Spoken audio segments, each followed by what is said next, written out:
इस सीरीज को असल में एक काल्पनिक कहानी द एडम्स फैमिली के ऊपर बनाया गया है, जिस पर पहले भी कई एनिमेटेड मूवीज बन चुकी हैं।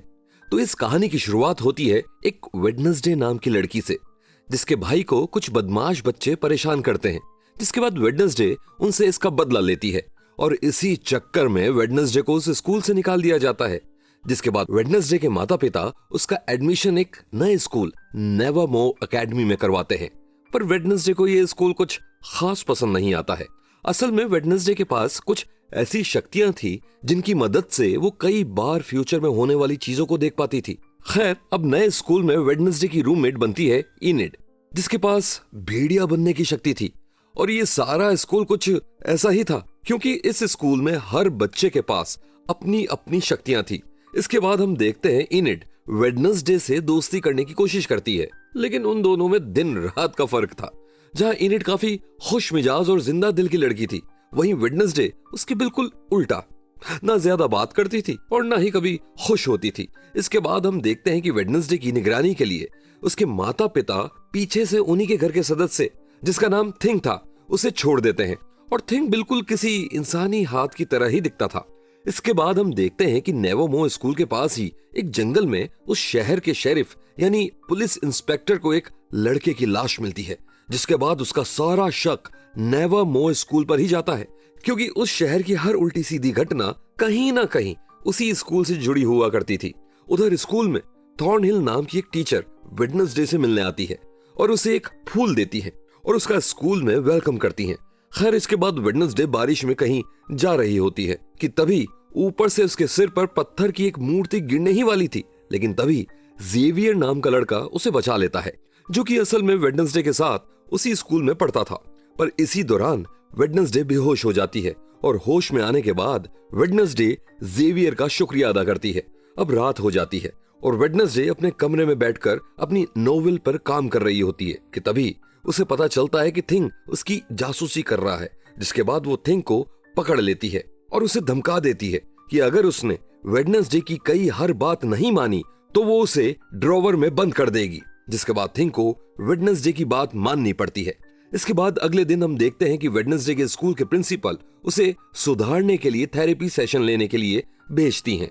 लेकिन वेडनेसडे उस थेरेपिस्ट के घर से भागकर सीधा एक रेस्टोरेंट में चली जाती है, जहां वो टायलर नाम के एक लड़के से मिलती है, जो कि उसी रेस्टोरेंट में ही काम करता था। अब वेडनेसडे उस लड़के की अपने स्कूल से भागने में मदद मांगती है और बदले में वो उसकी खराब हो चुकी कॉफी मशीन को ठीक कर देती है। पर तभी वहां रेस्टोरेंट में कुछ लड़के आते हैं और वेडनेसडे को परेशान करने लगते हैं। जिसके बाद वेडनेसडे उन सभी लड़कों को अकेले ही धूल चटा देती है, जिससे हम अंदाजा लगा सकते हैं कि वेडनेसडे लड़ने में भी माहिर थी। लेकिन तभी वहां टायलर के पिता उस शहर के शेरिफ आ जाते हैं और तुरंत वेडनेसडे को पहचान जाते हैं कि वो गोम्स की बेटी है। जिसके बाद वो वेडनेसडे को बताते हैं कि उसके पिता एक कातिल है, क्योंकि उन्होंने एक मासूम इंसान का कत्ल किया है। और ये बात सुनकर वेडनेसडे भी हैरान हो जाती है। खैर, तभी वहां वेडनेसडे की टीचर आ जाती है, जो कि उसे दोबारा स्कूल लेकर जाती है। अब रात में वेडनेसडे थिंग को टायलर के घर भेजती है, जो टायलर को वेडनेसडे को कॉल करने के लिए कहता है। जिसके बाद वेडनेसडे इनिड के लैपटॉप की मदद से टायलर से बात करती है और उसे बताती है कि उसके स्कूल में एक फंक्शन होने वाला है, सब उसी में बिजी होंगे और उसी दिन वो लोग वहां से भाग जाएंगे। अब कुछ समय बाद उस फंक्शन का दिन आ जाता है और टायलर वेडनेसडे को लेने आता है। साथ ही साथ वो वेडनेसडे को एक पुलिस रिकॉर्ड की फाइल देता है, जिसमें वेडनेसडे के पिता गोम्स एडम्स की सारी कहानी लिखी हुई थी। खैर, अब जब वो लोग वहां से जा रहे होते हैं कि तभी एक लड़का वेडनेसडे से टकराता है और तभी एकदम से वेडनेसडे को अपनी शक्तियों की मदद से यह पता चलता है कि कुछ ही देर में उस लड़के की मौत होने वाली है। इसलिए वो उसे बचाने के लिए उसके पीछे जाती है, लेकिन तभी वो लड़का उल्टा वेडनेसडे पर ही हमला कर देता है। जिसके बाद वेडनेसडे किसी तरह खुद को उससे बचाने की कोशिश करती है, लेकिन तभी वहां एक बड़ा सा राक्षस आ जाता है और उस लड़के, जिसका नाम रोवन था, उसको ही मार देता है। और इन सब के चलते वेडनेसडे का उस स्कूल से भागने का इरादा बदल जाता है। इसके बाद हम देखते हैं कि शेरिफ रोवन के बारे में जानने के लिए वेडनेसडे से कुछ पूछताछ करने के लिए आता है, क्योंकि जब रोवन फंक्शन से गायब हुआ था तो सिर्फ वेडनेसडे ही वहां पर मौजूद थी और साथ ही साथ रोवन की लाश उन्हें अभी तक नहीं मिली थी। जिसके बाद वेडनेसडे शेरिफ को बताती है कि एक अजीब से राक्षस ने उसे मारा था और वो शेरिफ को इस बात पर विश्वास कराने की कोशिश ही कर रही होती है कि तभी वहाँ रोवन आ जाता है, जिसे देखकर वेडनेसडे भी हैरान हो जाती है। इसके बाद वेडनेसडे रोवन के बारे में और पता लगाने के लिए वो थिंग को रोवन का पीछा करने के लिए कहती है और थिंग रोवन का पीछा करना शुरू कर देता है। उधर स्कूल में रोवन के बारे में और जानने के लिए वो जेवियर के पास जाती है, क्योंकि रोवन जेवियर का रूममेट था, पर जेवियर को रोवन के बारे में ज्यादा कुछ पता नहीं था। इसके बाद वो वेडनेसडे को टायलर से दूर रहने के लिए कहता है, क्योंकि शायद जेवियर वेडनेसडे को पसंद करता था। दूसरी तरफ थिंग जब रोवन का पीछा कर रहा था, तब हमें पता चलता है कि रोवन के पास भेस बदलने की शक्तियां हैं, जिनकी मदद से वो किसी का भी भेस ले सकता था और इसी शक्ति की मदद से रोवन थिंग्स को चकमा देकर स्कूल से गायब हो जाता है। जिसके बाद थिंग तुरंत जाकर इस चीज की जानकारी वेडनेसडे को देता है, जिसके बाद वेडनेसडे की रुचि इस केस में और भी बढ़ जाती है, क्योंकि अब ये केस और भी उलझ गया था। लेकिन वेडनेसडे भी इस केस के तह तक जाना चाहती थी। इसी वजह से वेडनेसडे उसी जंगल में वापस जाती है जहां रोवन ने उस पर हमला किया था, लेकिन इस बार टायलर भी उसके साथ वहां गया था। जिसके बाद वेडनेसडे टायलर को उसी जगह पर हुई एक एक घटना के बारे में बताती है। इसी बीच वेडनेसडे को वहां रोवन का चश्मा मिलता है, जिसको छूते ही अपनी शक्तियों की वजह से वेडनेसडे को एक विजन दिखाई देता है, जहां वो देखती है कि रोवन स्कूल की लाइब्रेरी से एक बुक ले रहा था। इसलिए वो उस बुक को ढूंढने के लिए स्कूल की लाइब्रेरी में जाती है, जहां उसे वो किताब नहीं मिलती। अब क्योंकि रोवन जेवियर का रूममेट हुआ करता था, इसलिए वेडनेसडे चुपके से जेवियर के रूम में जाती है, लेकिन कुछ देर ढूंढने के बाद वहां भी उसे किताब नहीं मिलती। तभी बियांका जेवियर के रूम में आ जाती है और बियांका असल में उस स्कूल में वेडनेसडे की सबसे बड़ी दुश्मन थी। खैर, जेवियर के कमरे में आकर बियांका उसे बताती है कि कल आने वाले बोटिंग कंपटीशन में वो ही जीतेगी, क्योंकि उसे अपने कॉम्पिटिटर यानी इनिट के एक साथी को चोटिल कर दिया है, ताकि वो कल के कंपटीशन में हिस्सा ना ले पाए। इन दोनों की ये सारी बातें सुनकर वेडनेसडे ये सब जाकर इनिट को बताती है, जिसके बाद इनिट काफी दुखी हो जाती है, लेकिन अपने रूममेट की मदद के लिए वेडनेसडे उसके साथ कंपटीशन में हिस्सा लेने के लिए तैयार हो जाती है। खैर, अब कंपटीशन वाला दिन आता है, जहां हम देखते हैं कि सभी बोट रेसिंग के लिए तैयार खड़ी हैं, और जैसे ही वो रेस स्टार्ट होती है, तभी वहां बियांका का एक दोस्त आ जाता है और बाकी सभी नावों को डुबोने लगता है। पर वेडनेसडे उसकी चाल समझ जाती है और उसे एक जाल में फंसा देती है। इसके बाद हम देखते हैं कि वेडनेसडे को फिर से एक विजन आता है और वो बेहोश हो जाती है, और इस बार वो अपने विजन में एक लड़की को देखती है जो कि बिल्कुल उसी की तरह दिख रही थी, जो उसे बताती है कि वही हर चीज की अकेली वजह है। तभी वेडनेसडे उस विजन से बाहर आती है और होश में आकर फिर से उस रेस में लग जाती है, और अपनी मेहनत और थोड़ी थिंग की मदद की बदौलत वेडनेसडे बियांका को हराकर उस रेस को जीत जाती है। इस सब के बाद वेडनेसडे अपने रूम में आ जाती है, जहां वो अपने आखिरी विजन को लेकर अभी भी काफी कंफ्यूज थी, और साथ ही अब वेडनेसडे को ये भी पता चल गया था कि नेवरमोर कोई आम स्कूल नहीं है, बल्कि उसके स्कूल में कई राज छुपे हुए हैं।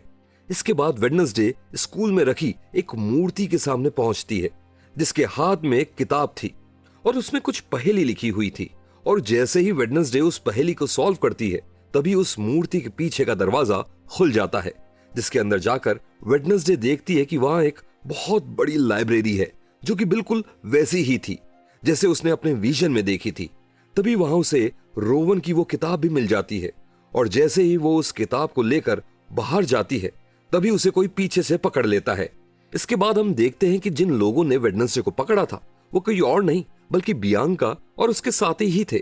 जिसके बाद वो सभी उससे पूछते हैं कि वो वहां तक कैसे पहुंची, और वेडनेसडे उन्हें उस मूर्ति और पहेली की सारी कहानी बताती है। जिसके बाद वो सभी लोग वेडनेसडे को उनके साथ मिल जाने का ऑफर देते हैं, पर वेडनेसडे उनका ऑफर ठुकरा कर वहां से चली जाती है। इसके बाद रात को वेडनेसडे उस किताब में बने जादूगर और एक लड़की की तस्वीर देखती है, जो लड़की बिल्कुल वेडनेसडे की तरह ही दिखाई दे रही थी। इसके बाद अगले दिन वेडनेसडे जेवियर को जाकर वो तस्वीर दिखाती है, जहां जेवियर उसे बताता है कि उस तस्वीर में जो जादूगर उसे दिख रहा है वो क्रैकस्टोन है, जो कि नेवरमोर स्कूल के सबसे शुरुआती लोगों में एक था। खैर, इसके बाद हम देखते हैं कि वेडनेसडे के स्कूल में एक समारोह किया जा रहा था, जहां सभी बच्चों को शहर में उनके इंटरेस्ट के हिसाब से अलग अलग जगहों पर भेजा जा रहा था और इसी वजह से वेडनेसडे स्कूल के पास बने पिलग्रिम वर्ल्ड में जाती है, जहां उन्हें बताया जाता है कि क्रैकस्टोन ने सबसे पहले नेवरमोर शहर इस बस्ती को बसाया था। जिसके बाद वेडनेसडे चुपके से उस पिलग्रिम वर्ल्ड की मीटिंग हाउस में घुस जाती है, जहां क्रैकस्टोन और साथ ही साथ उसे वो लड़की भी दिखाई देती है जो कि उसके विजन में आई थी। तभी वहां पर एक मिस्ट्रेस आ जाती है और वेडनेसडे उससे असली क्रैकस्टोन की मीटिंग हाउस के बारे में पूछती है, लेकिन उसे भी इस बारे में कुछ पता नहीं था। जिसके बाद टाइलर की मदद से वेडनेसडे पुराने मीटिंग हाउस का पता लगाती है और कुछ ही समय बाद वो वहां पहुंच जाती है, जहां वो देखती है कि ये जगह अब पूरी तरह एक खंडर बन चुकी थी। तभी वहां पहुंचकर वेडनेसडे को एक फिर से विजन आता है, जहां हम देखते हैं कि वो अपने आप सन 1600 में पहुंच चुकी है, जहां क्रैकस्टोन के भड़काने पर सभी गांव वाले एक लड़की को जला रहे थे जिसका नाम गुडी एडम्स था। इसके बाद गुडी के पूरे परिवार को एक घर में बंद करके क्रैकस्टोन के कहने पर जला दिया जाता है, लेकिन अपने घर वालों की मदद से गुडी वहां से किसी तरह बच निकलती है और वो वेडनेसडे से कहती है कि वो सबको मार डालेगा। और तब हमें पता चलता है कि आखिर गुडी एडम्स वेडनेसडे की पूर्वज हैं। क्रैकस्टोन ने गुडी और उसके परिवार को सिर्फ इसलिए मारा था क्योंकि उसे लगता था कि गुडी काला जादू करने वाली एक चुड़ैल है, जबकि ऐसा असलियत में नहीं था। तभी हम देखते हैं कि वेडनेसडे अपने विजन से बाहर आती है, जिसके बाद उसे वो राक्षस फिर से दिखाई देता है और वेडनेसडे उसका पीछा करने लगती है, पर उसके पैरों के निशान धीरे धीरे इंसान के पैरों के निशान में तब्दील हो जाते हैं और तभी वहां जेवियर आ जाता है और जिसके बाद वेडनेसडे उसे अपने विजन और उस राक्षस के बारे में बताती है और साथ ही साथ वो उसे ये भी बताती है कि उसे लग रहा है कि नेवरमोर में कोई बुरी घटना होने वाली है। इसके बाद अगले दिन हम देखते हैं कि नेवरमोर में सभी लोग क्रैकस्टोन को सम्मान देने के लिए शहर में एक छोटा सा फंक्शन करते हैं, क्योंकि वो सारा शहर क्रैकस्टोन को अपना हीरो मानता था। लेकिन वेडनेसडे उसकी असलियत जानती थी, इसलिए उसने थिंग से कहकर क्रैकस्टोन की मूर्ति को आग से जला दिया। उधर पुराने मीटिंग हाउस के खंडर के पास एक भिखारी अपने चोरी किए हुए कैमरे को चलाने की कोशिश कर रहा था। तभी वहां वही राक्षस आ जाता है, जिसके बाद वो बड़ी बर्बरता के साथ उसे मार देता है। लेकिन इसी बीच गलती से वो कैमरा इस घटना की काफी सारी फोटोज खींच लेता है। इस घटना के थोड़े समय बाद वहां शेरिफ अपनी टीम के साथ पहुंचता है, जिसके बाद शेरिफ के हाथ वो कैमरा लग जाता है और उसे उस राक्षस की बहुत सारी फोटोज मिल जाती हैं। इसके बाद हम देखते हैं कि इस घटना के कुछ समय बाद थिंग और वेडनेसडे दोनों एक मुर्दा घर में जाते हैं, जहां उस पोस्टमार्टम के लिए उस भिखारी की लाश को रखा गया था। इसके बाद वेडनेसडे वहां उस लाश की जांच पड़ताल करना शुरू कर देती है, लेकिन तभी वहां शेरिफ और उस मुर्दा घर का डॉक्टर आ जाता है, जिसके बाद वेडनेसडे और थिंग छुप छुपाकर वहां से भाग जाते हैं। खैर, अब कुछ देर बाद वेडनेसडे अपने रूम में पहुंचती है, जहां वो उस इनिट को बताती है कि उस क्रिएचर ने जिस किसी को भी मारा है उसने उसका कोई ना कोई हिस्सा जरूर खाया है। इसके बाद अगले दिन वेडनेसडे स्कूल में अपनी क्लास ले रही थी, तभी वो जेवियर की गर्दन पर कुछ निशान देखती है और वेडनेसडे को उस पर शक होने लगता है और इसी बात का पता लगाने के लिए वो जेवियर के कॉटेज जाती है, जहां जेवियर अक्सर आकर अपनी पेंटिंग बनाया करता था। तभी वेडनेसडे की नजर जेवियर की पेंटिंग पर पड़ती है, जहां वो देखती है कि जेवियर ने उस राक्षस की काफी सारी तस्वीरें बनाई थी। इसके बाद वेडनेसडे उनमें से एक पेंटिंग को ले जाकर सीधा शेरिफ को दिखाती है, जहां शेरिफ उसे बताता है कि जेवियर को दोषी साबित करने के लिए उसे और सबूत लाने होंगे। जिसके बाद वेडनेसडे जेवियर के खिलाफ और सबूत जुटाने लग जाती है। खैर, इसके बाद हम देखते हैं कि अब नेवरमोर स्कूल में प्रॉम फंक्शन होने वाला था, जहां हर कोई अपने पार्टनर के साथ आने वाला था, पर वेडनेसडे को इन सब चीजों में कोई इंटरेस्ट नहीं था। लेकिन वो इनिट की जोर डालने पर वहां चलने के लिए राजी हो जाती है। इसके बाद हम देखते हैं कि वेडनेसडे अपने क्लासमेट यूजिन के साथ फिर से उस जंगल में जाती है, जहां उसे एक गुफा दिखाई देती है। जिसके बाद वेडनेसडे उस गुफा के अंदर जाकर छानबीन करने की कोशिश करती है और वहां उसे काफी सारी हड्डियां मिलती हैं। साथ उसे वहां उस राक्षस का एक दांत भी मिलता है, जिसे ले जाकर वो सीधा शेरिफ को देती है, ताकि शेरिफ ये पता लगा सके कि उस दांत का और जेवियर का डीएनए कहीं एक ही तो नहीं है, और अगर ऐसा है तो ये साबित हो जाता है कि जेवियर ही वो राक्षस है। इसके बाद वेडनेसडे फिर से जाकर जेवियर से मिलते हैं और उससे उन पेंटिंग्स के बारे में पूछते हैं, जिस पर जेवियर उसे बताता है कि वो राक्षस हर रात उसके सपनों में आता है और इसी वजह से जब भी वो पेंटिंग बनाने बैठता है तो उससे उस राक्षस की पेंटिंग अपने आप बन जाती है।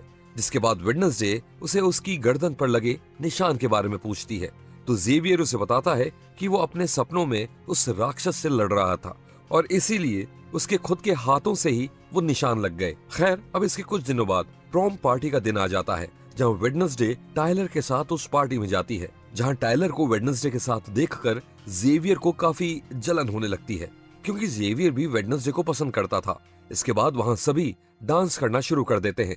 तभी वहाँ कुछ बदमाश लड़के आकर पार्टी में डांस कर रहे सभी लोगों पर लाल पेंट फेंक कर वहाँ से भाग जाते हैं। दूसरी तरफ हम देखते हैं कि वेडनेसडे का दोस्त यूजीन अकेले ही उस जंगल में फिर से जाता है।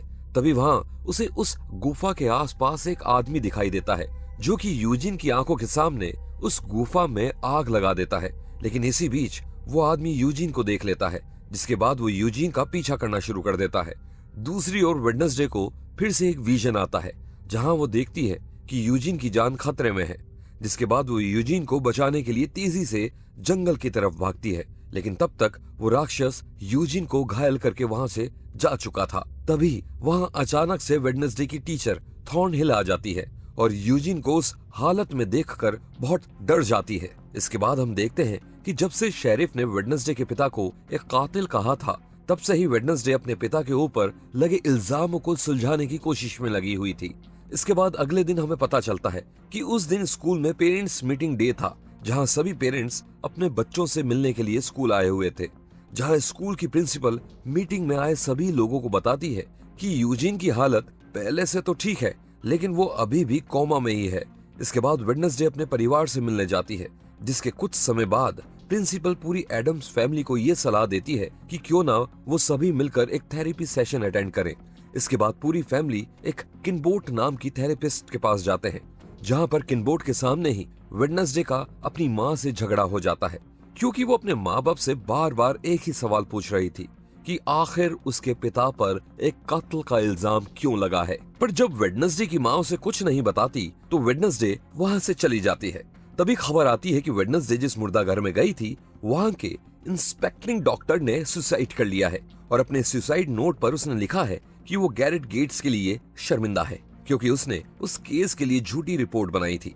और ये गैरेट गेट्स वही इंसान था जिसके कत्ल का आरोप वेडनेसडे के पिता पर लगा हुआ था। और इसके कुछ ही समय बाद हम देखते हैं कि शेरिफ वेडनेसडे के पिता को उठाकर सीधा जेल में डाल देता है। जिसके बाद वेडनेसडे वहां अपने पिता से मिलने आती है, जिसके बाद वो उनसे उस केस की सारी सच्चाई पूछती है और उसके पिता उसे बताते हैं कि कई सालों पहले वो और उसकी माँ दोनों ही नेवरमोर स्कूल में पढ़ते थे, जहाँ गैरेट गेट्स नाम का लड़का वेडनेसडे की माँ से एक तरफा प्यार करता था, लेकिन अपने प्यार को गोम्स यानी वेडनेसडे के पिता के साथ देखकर वो पागल हो गया था और इसी वजह से वो एक दिन उसे मारने आता है, जिसके बचाव में वो गलती से गोम्स गेट्स को मार देता है। इसके बाद वेडनेसडे शेरिफ को बताती है कि उसके पिता को एक साजिश में फंसाया जा रहा है, जिसके बाद शेरिफ उससे इस बात का सबूत मांगता है और साथ ही उसे ये भी बताता है कि जिस सैंपल का डीएनए उसने निकालने को कहा था, वो रिपोर्ट नेगेटिव आई थी, जिसका सीधा मतलब ये था कि जेवियर वो राक्षस नहीं है। खैर, कुछ समय बाद वेडनेसडे अपनी माँ से मिलने जाती है ताकि वो सच्चाई जान सके, जहाँ उसकी माँ उसे बताती है कि नेवरमोर एक स्कूल नहीं बल्कि एक ग्रुप था, जिसे उसके पिता के पूर्वजों ने स्टार्ट किया था। और तो और वो उसे ये भी बताती है कि असल में उस रात गैरेट गेट्स उसके पिता की जान के पीछे पड़ा हुआ था, इसलिए उसे बचाने के लिए वेडनेसडे की माँ ने तलवार उठा ली थी और जैसे ही गेट्स उसकी तरफ बढ़ने लगा, वो तलवार उसके अंदर घुस गई, जिसकी वजह से उसकी जान चली गई। पर उसकी माँ को बचाने के लिए उसके पिता ने वो इल्जाम अपने सर ले लिया। अब उनकी कहानी से ये लग रहा था कि गेट्स ने शायद अपना दिमागी संतुलन खो दिया था और इसी बात का पता लगाने के लिए वेडनेसडे गेट्स की कबर खोदकर उसकी एक उंगली निकाल लेती है। पर तभी वहां पुलिस आ जाती है और सबूत की छेड़छाड़ के जुर्म में वो उन दोनों को जेल में डाल देती है। तब वहां वेडनेसडे को उस उंगली को छूते ही एक विजन आता है, जहां वो देखती है कि असल में उस रात को गेट्स सिर्फ उसके पिता को ही नहीं बल्कि पूरे स्कूल को मारने आया था और उसके लिए गेट्स के पिता ने उसे जहर दिया था। पर जब गेट्स की और वेडनेसडे के पिता की लड़ाई होने लगी थी, तब वो जहर की बोतल टूट गई और वो जहर गेट्स के शरीर में फैल गया, जिससे उसकी मौत हो गई। अब इसके थोड़ी देर बाद जब पुलिस उन दोनों को छोड़ती है, तो वो दोनों सीधा मेयर के पास जाते हैं और उसे गेट्स की मौत का सच छुपाने का दोषी बताते हैं। तब वो मेयर उन्हें बताता है कि गेट्स के पिता को लगता था कि उसकी जमीन नेवरमोर स्कूल वालों ने चुराई है और इसलिए उसने नकली रिपोर्ट बनवाई ताकि शहर में शांति बनी रहे। और इसके बाद वेडनेसडे के पिता को रिहा कर दिया जाता है, जिसके बाद वेडनेसडे अपनी माँ को अपने विजन से आने की शक्तियों के बारे में बताती है और उसकी माँ उसे गुडी एडम से उसे सावधान रहने के लिए कहती है। इसके बाद स्कूल में आए सभी पेरेंट्स वापस जाने लगते हैं, पर जाने से पहले वेडनेसडे की माँ उसे एक फाइल देती है और उस फाइल को पढ़कर उसे समझ आता है कि नेवरमोर स्कूल की प्रिंसिपल के पास ऐसी शक्तियां हैं जिससे वो किसी का भी भेस ले सकती है। और रोवन की मौत के बाद जो रोवन उसे दिखाई दिया, असल में वो रोवन नहीं बल्कि उसकी प्रिंसिपल ही थी, जो कि स्कूल की इज्जत शहर में बचाने के लिए ऐसा कर रही थी ताकि सबको ऐसा लगे कि जैसे हादसा हुआ ही ना हो। इसके बाद हम देखते हैं कि वेडनेसडे अपने चारों ओर मोमबत्ती जलाकर बैठी थी और वो अपनी तांत्रिक शक्तियों से वो गुडी को बुलाने की कोशिश कर रही थी। तभी उसे एक लेटर मिलता है जिसमें उसमें कोई क्रैकस्टोन के तहखाने के पास मिलने को बुलाता है, जो कि जंगल में था और पुराना होने के कारण अब एक खंडर बन चुका था। जिसके बाद वेडनेसडे और इनिट दोनों साथ वहां जाते हैं, जहां हमें पता चलता है कि असल में स्कूल के कुछ बच्चे मिलकर वेडनेसडे को उसके बर्थडे का सरप्राइज देना चाह रहे थे। तभी उस तहखाने के एक पत्थर को छूते ही वेडनेसडे को एक विजन आता है जिसमें गुडी उसे एक बंगले को ढूंढने को कहती है, जो कि उसी जंगल में ही था। इसके बाद अपने रूम पर वापस आकर वेडनेसडे उस बंगले की एक तस्वीर बनाती है और वो उस तस्वीर को टायलर को दिखाती है, पर उसे उस बंगले के बारे में कुछ नहीं पता था। जिसके बाद वो जेवियर के पास जाती है और उसे भी वो तस्वीर दिखाती है और वहां जेवियर ने बिल्कुल उस बंगले जैसी ही एक पेंटिंग बनाई हुई थी, क्योंकि वो बंगला भी उसके सपने में आया हुआ था और वो उसकी लोकेशन के बारे में जानता था। जिसके बाद वेडनेसडे उस लोकेशन पर जाती है, जहां हमें पता चलता है कि असल में वो गेट्स फैमिली का घर था, जो कि अब एक खंडर बन चुका था। तभी वेडनेसडे वहां उस शहर के मेयर को देखती है, जिसके बाद वेडनेसडे को उस पर शक होता है। लेकिन इसके कुछ ही देर बाद हम देखते हैं कि उस मेयर का एक्सीडेंट हो जाता है, जिसमें वो काफी घायल हो जाता है। खैर, इसके अगले दिन फिर से वेडनेसडे टायलर और इनिट को लेकर उसी बंगले पर जाती है और अंदर हम देखते हैं कि वो घर भले ही बाहर से एक खंडर की तरह था, लेकिन अंदर से देखकर ऐसा लग रहा था कि शायद वहां कोई अभी भी रह रहा था। तभी वहां वो राक्षस फिर से आ जाता है और वेडनेसडे और इनिट पर एकदम से हमला कर देता है। लेकिन हैरानी की बात तो ये थी कि इसी बीच टायलर उस घर से एकदम से कहीं गायब हो गया था। उधर उस राक्षस से बचते बचते वो दोनों उस बंगले के बेसमेंट में पहुंचते हैं, जहां हम देखते हैं कि आज तक उस राक्षस ने जिस भी इंसान को मारा था, उनके शरीर का कोई ना कोई हिस्सा उस बेसमेंट में मौजूद था। लेकिन तभी वेडनेसडे और इनिट किसी तरह उस राक्षस से बचते हुए उस घर से बाहर आ जाते हैं, जहां उन्हें टायलर दिखाई देता है, जो कि थोड़ा घायल हो चुका था। तभी वहां एकदम से जेवियर भी आ जाता है। इसके बाद ये सभी लोग टायलर के घर जाते हैं और जब टायलर के पिता यानी शेरिफ अपने बेटे की हालत देखता है तो उसे वेडनेसडे पर बहुत गुस्सा आता है। लेकिन इसके बाद वेडनेसडे शेरिफ को सबूत दिखाने के लिए फिर से उसी बंगले में लेकर जाती है, क्योंकि वो शेरिफ को वो दिखाना चाहती थी जो उसने खुद वहां देखा था। लेकिन वहां पहुंचकर वेडनेसडे देखती है कि वहां से सब कुछ गायब हो चुका था, जैसे कि वहां कभी कुछ था ही नहीं। जिसके बाद वेडनेसडे शेरिफ को समझाने की कोशिश करती है कि हो ना हो उनके आने से पहले ही किसी ने वो सारे सबूत वहां से गायब कर दिए हैं। लेकिन शेरिफ वेडनेसडे की एक भी बात पर यकीन करने से मना कर देता है और साथ ही टायलर को वेडनेसडे से दूर रहने को कहता है। अब जब इन सारी बातों का पता नेवरमोर स्कूल की प्रिंसिपल को चलता है तो वो वेडनेसडे पर बहुत गुस्सा होती है और साथ ही वेडनेसडे को आखिरी वार्निंग देती है, क्योंकि इसके बाद वो वेडनेसडे को स्कूल से निकाल देने वाली थी। अब इतना सब कुछ होने के बाद जब वेडनेसडे अपने रूम में वापस आती है तो इनिट उससे गुस्सा होकर रूम छोड़कर चली जाती है, क्योंकि उसे लगने लगा था कि वेडनेसडे बहुत ही मतलबी है। इसके बाद खबर आती है कि मेयर का देहांत हो जाता है, जिसके बाद वेडनेसडे मेयर के अंतिम संस्कार पर जाती है, जहां नेवरमोर शहर के सभी लोग आए हुए थे। तभी वहां वेडनेसडे को छिपा हुआ आदमी दिखता है और वेडनेसडे उसका पीछा करती है और तब हमें पता चलता है कि वो तो असल में वेडनेसडे के अंकल फेस्टर थे और असल में अंकल फेस्टर को उस मॉन्स्टर के बारे में पता था और वो वेडनेसडे को बताते हैं कि उसका नाम हाइड है और वो राक्षस अंदर से एक इंसान से होते हुए भी उस राक्षस में बदल जाता है। इसके बाद रात को वेडनेसडे फिर से स्कूल की उस लाइब्रेरी में जाती है, जहां उसे जेवियर मिलता है, जिसके बाद फिर से वेडनेसडे उस पर वो राक्षस होने का इल्जाम लगाती है। लेकिन जेवियर वेडनेसडे से बिना बहस किए वहां से चला जाता है। इसके बाद वेडनेसडे को उस लाइब्रेरी में एक किताब मिलती है जिसमें उस राक्षस के बारे में जानकारी दी हुई थी, जिससे वेडनेसडे को यह पता चलता है कि असल में वो राक्षस अपने मास्टर के कहने पर लोगों को मार रहा था और ये मास्टर वो इंसान है जो उस राक्षस को कंट्रोल कर रहा था और ये मास्टर कोई भी हो सकता था। अगले दिन वेडनेसडे जेवियर को किनबोट यानी उस थेरेपिस्ट के साथ जाते हुए देखती है, जिसके बाद वेडनेसडे को शक होता है कि कहीं वो मास्टर किनबोट ही तो नहीं, क्योंकि वेडनेसडे ये मान चुकी थी हो ना हो जेवियर ही वो राक्षस है। खैर, इसके बाद वेडनेसडे अपने अंकल के साथ टायलर की शॉप पर जाती है जहां वो उसे हाइड के बारे में बताती है और तभी हमें पता चलता है कि टायलर के डैड वेडनेसडे के अंकल को ढूंढ रहे थे क्योंकि वो असलियत में एक चोर थे। तभी जब वेडनेसडे रात को वापस अपने रूम पर आती है तब वो देखती है कि उसकी हाइड वाली किताब वहां से गायब है और साथ ही थिंक को भी किसी ने चाकू मार दिया है, जिसको देखकर वेडनेसडे काफी घबरा जाती है और थिंक को लेकर सीधा अंकल के पास जाती है जो उसका इलाज करके किसी तरह उसे जिंदा कर देते हैं। जिसके बाद वेडनेसडे उस इंसान को ढूंढने के लिए निकल जाती है जिसने थिंक को चोट पहुंचाई थी और साथ ही साथ वो अपने अंकल को वहां से जाने के लिए भी कह देती है क्योंकि शेरिफ उन्हें वहां पर ढूंढने में लगे हुए थे। इसके बाद वेडनेसडे अपने साथ हुई इस सारी घटना की बात जाकर प्रिंसिपल को बताती है, जहां उसे पता चलता है कि प्रिंसिपल को पहले से ही उस राक्षस के बारे में मालूम था, लेकिन अपने स्कूल की इज्जत बचाने के लिए उन्होंने कभी भी ये बात किसी को नहीं बताई। इसके बाद वेडनेसडे फिर से किनबोट पर शक करने लगती है, लेकिन कुछ ही समय बाद उसे पता चलता है कि वो राक्षस किनबोट का भी शिकार कर चुका था और इसलिए अब वेडनेसडे का सारा शक सीधा जेवियर पर जाता है और वेडनेसडे फिर से जेवियर के कॉटेज पर जाती है जहां उसे सभी मरे हुए लोगों की चीजें मिलती है, जिससे उसका शक पक्का हो जाता है और तभी पुलिस आकर वहां जेवियर को अरेस्ट कर लेती है।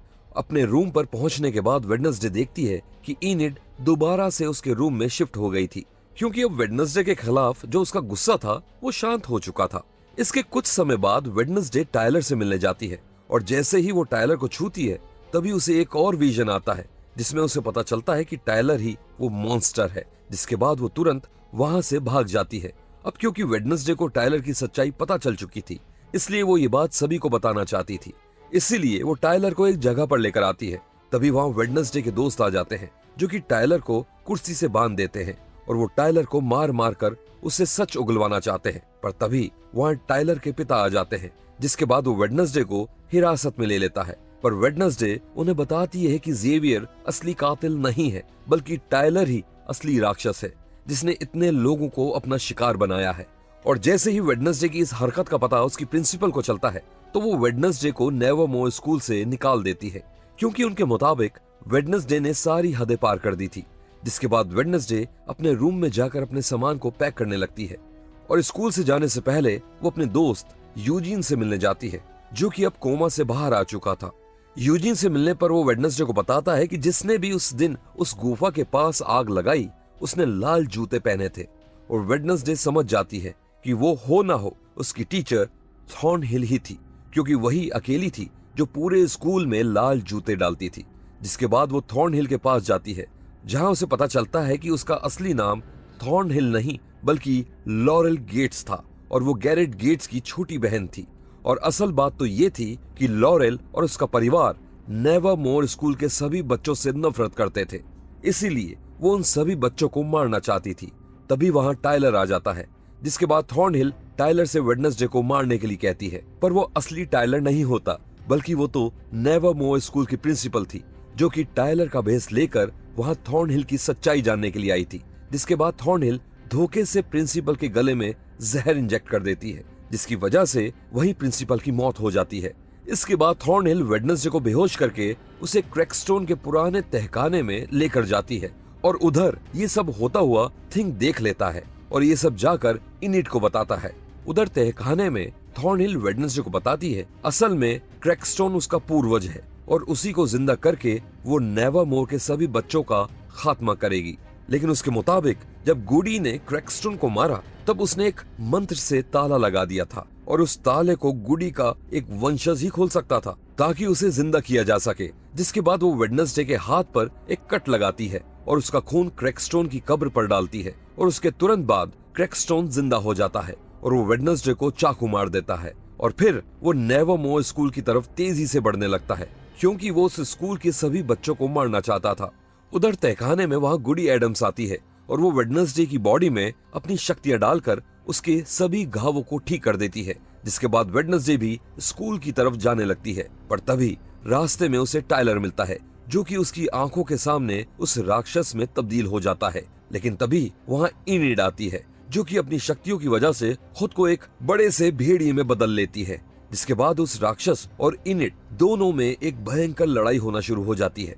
इसी बीच वेडनेसडे स्कूल के लिए निकल जाती है। उधर जब स्कूल में क्रैकस्टोन की आने की खबर पहुंचती है तो पूरा स्कूल खाली कर दिया जाता है और तभी उससे लड़ने के लिए वेडनेसडे भी वहां आ जाती है, जिसके बाद इन दोनों के बीच में एक बहुत ही खतरनाक लड़ाई होना शुरू हो जाती है। जिसके बाद वेडनेसडे एक तलवार का टुकड़ा लेकर उस क्रैकस्टोन के दिल के आर पार कर देती है, जिसकी वजह से वो हमेशा हमेशा के लिए वहां से चला जाता है। तभी वहां थॉर्नहिल अपनी बंदूक लेकर आती है और वो वेडनेसडे को मारने ही वाली होती है कि तभी यूजीन उस पर अपनी पालतू मधुमक्खियों की मदद से हमला कर देता है, जिसके बाद थॉर्नहिल का भी खेल खत्म हो जाता है और उधर इनिड भी उस राक्षस को हरा देती है। अब जब आखिर में सब कुछ सही हो चुका था, तभी कुछ दिनों बाद वेडनेसडे को अपने फोन पर एक मैसेज आता है, जिससे हमें ये पता चलता है कि अभी भी कोई और मौजूद था जो कि उसकी निगरानी रख रहा था और दूसरी तरफ टाइलर भी पुलिस की गिरफ्त से भाग जाता है। तो ये थी वेडनेसडे सीरीज की सारी कहानी। आपको ये कहानी कैसी लगी हमें कमेंट्स में जरूर बताइएगा।